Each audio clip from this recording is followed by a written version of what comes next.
Welcome back to the deep dive.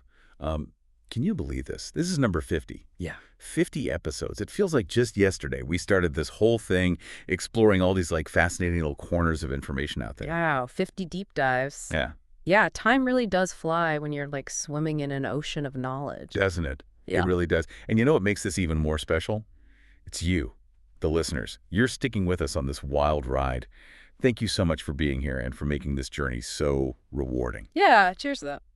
Now, for this special episode, we're diving into something, uh, well, it's intriguing and maybe a little bit controversial. The whole princess treatment thing, in modern Oh relationships, yeah, the quest for the modern day fairy tale. right? Yeah, it's something that really sparks a lot of debate. As it should. It does. We've got a ton of sources for this one. Relationship advice columns and, those always revealing Reddit threads. We even got some insights from psychologists and cultural commentators. And we even found an article that used the term passenger princess Oh. to refer to someone who expects to be, driven around without contributing at all. Yeah, that's a loaded term, isn't it? Yeah. Suggesting pampering without reciprocating. And that's really just the tip of the iceberg. Okay, so let's unpack this. What does princess treatment actually mean today? Is it just wanting to be treated well, or is it something more? That's the question, isn't it? The term princess, it kind of conjures up those images from fairy tales Right. where princesses are showered with adoration and they're pampered and treated like royalty. So are we talking tiaras and glass slippers here? Not necessarily, but the sentiment is similar. Some of our sources define princess treatment as just wanting to feel special and cherished, which on its own is totally valid. I mean, who doesn't want to feel loved and appreciated, especially in a relationship? Yeah, I think we can all relate to that. But where's the line? When does wanting to be treated well become demanding princess treatment? Yeah, that's where it gets tricky. Some sources say it's when the desire for special treatment becomes an expectation. A constant expectation for pampering and attention. And often without giving any back, it's about wanting to be catered to. Like it's a right and not a gesture of love. So it's less about being a partner and more about being put on a pedestal. Exactly. And that's where the whole power dynamic comes in. You have one partner who expects to be served and the other who's expected to do the serving. And that imbalance, well, it can really hurt a relationship. And a lot of our sources point that out. They warn about the potential for disappointment and even sabotage if one partner hangs on too tight to the princess mentality. Yeah, absolutely. That mentality sets up these unrealistic expectations that are so hard to keep up. It can really lead to resentment on both sides. Right. One partner feels burdened and the other feels let down all the time. So we've established that princess treatment can be a bit of a minefield. But let's get deeper. What's the psychology behind it? What drives some women to want this? What's going on under the surface? That's where it gets really interesting. One psychologist we read suggests that it comes from insecurity or past experiences of being treated poorly. It's like they're looking for validation through this idealized treatment. So it's not really about being a princess literally. It's about wanting to feel safe, loved, and valued. Yeah, exactly. It's about feeling worthy of that adoration and special treatment. And sometimes this is amplified by something called confirmation bias. Okay, break that down. What is confirmation bias? It's that tendency to look for information that just confirms what we already believe, even if that information is biased or incomplete. Let's say someone has been hurt or betrayed before. They might be more likely to see and remember men behaving badly, even if it's not representative. So they're picking and choosing evidence to reinforce that all men are untrustworthy or likely to mistreat them. Exactly. And this can create this vicious cycle. They might unconsciously pick partners who just confirm these negative expectations, which just solidifies those beliefs even more. It's like a self-fulfilling prophecy. You got it. And that makes it even harder to have those healthy relationships that are built on trust and respect. Okay, so we're starting to get the psychology. But you know how some women in those Reddit threads are very vocal about wanting to be treated like a princess?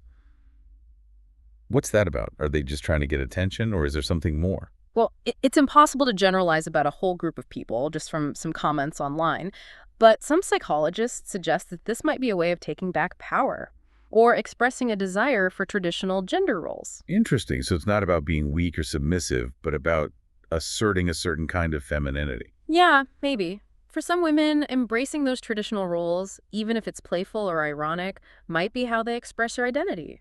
or even challenge those societal expectations. So it's like they're flipping the script on traditional gender roles by demanding that men play the chivalrous knight. Now, that's a thought-provoking interpretation. It really highlights how complex gender dynamics are, especially in relationships. Absolutely.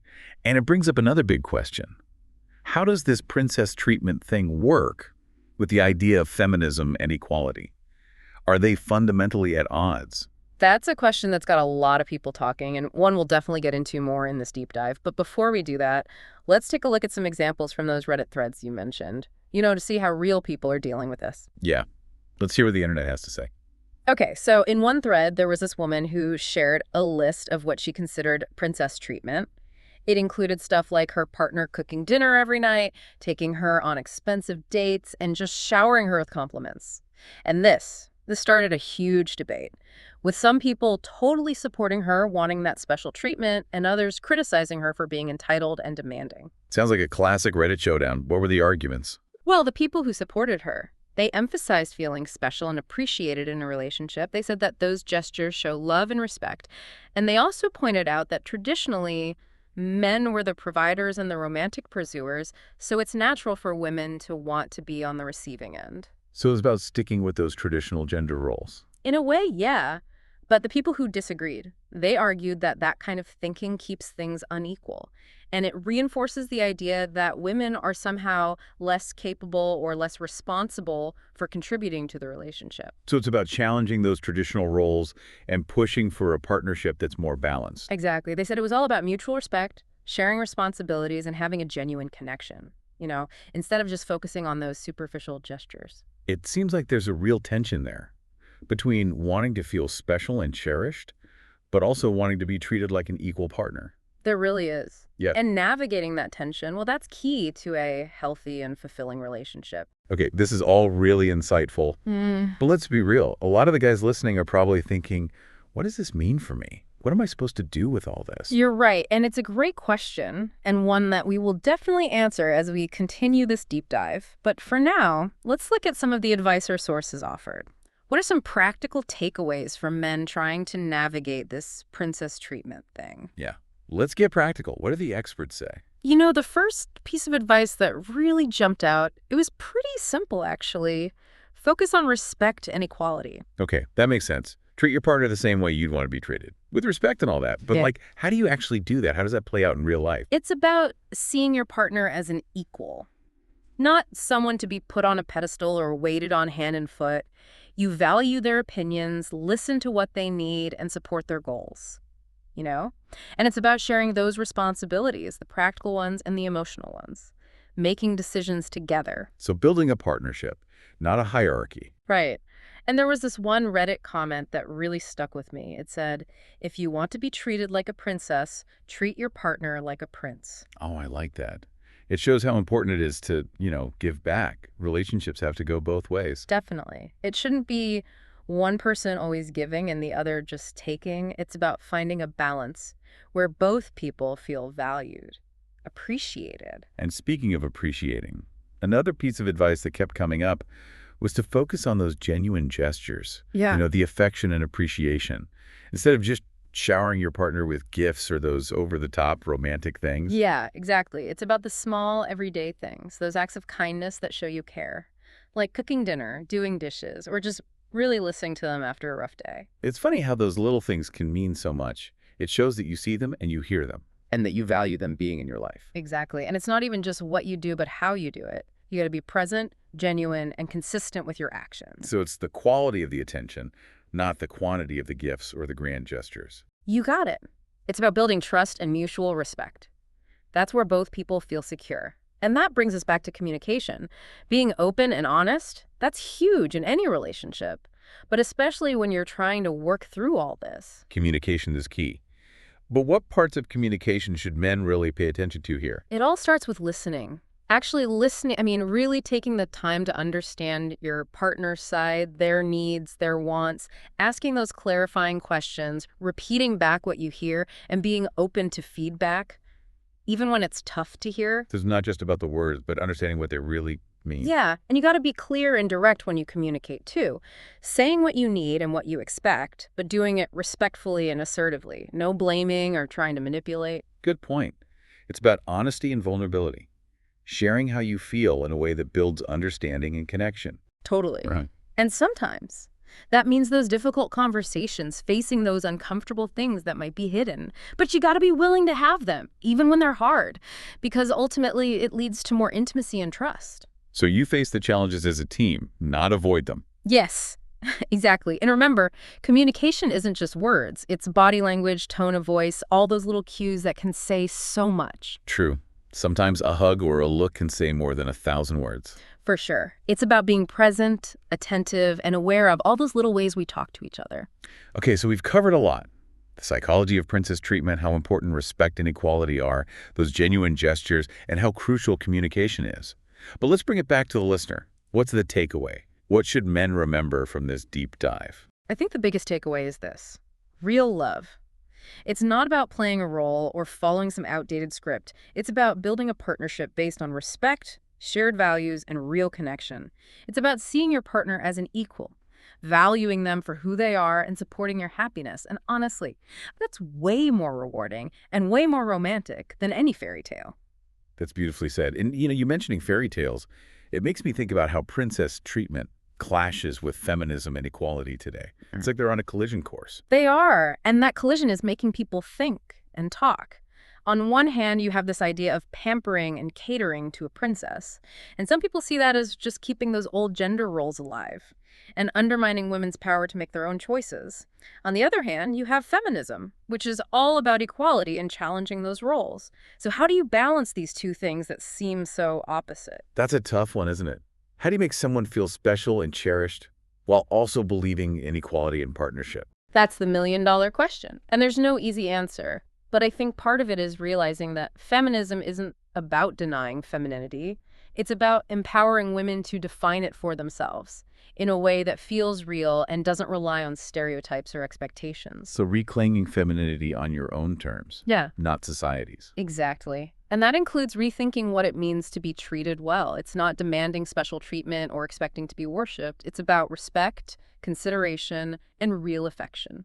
Feeling valued for who you are, not some perfect ideal. I love that. It's about moving past those superficial roles and focusing on respect, equality, and genuine connection. Absolutely. And I think that's something both men and women can relate to. We all want to be in relationships where we feel seen, heard, and valued. And that's something we can all aim for, no matter our gender or what society says. Okay, so we're starting to see how princess treatment and feminism can work together. But let's be real, there are still women out there who want to be treated like a princess in the traditional sense. What's up with that? Is it just a preference, or is there something more going on? That's a great question, and one that's been puzzling experts for years.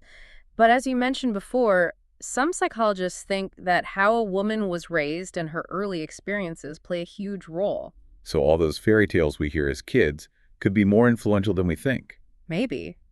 Those stories often show princesses being adored, pampered, and protected, and that image can be pretty powerful, even after we've grown up. It creates this expectation, a longing for that kind of perfect romance. Yeah. And for some women, that longing might be stronger because of societal messages that reinforce those old gender roles. So it's not just individual psychology, but cultural norms and expectations that shape how we see relationships. Exactly. It's a mix of things. And don't forget about media and pop culture. They keep showing us these perfect relationships, often with a lot of princess treatment. It's like we're being trained to think that this kind of treatment is the ultimate sign of a good relationship. And that's a problem because it creates these unrealistic expectations that can just lead to disappointment. So what's the answer? How do we break free from all this and create relationships that are based on respect and real connection? That's the real challenge, right? It takes real effort to look at our beliefs and expectations and to get rid of the ones that aren't helping us anymore. It's about realizing that fairy tales are just stories.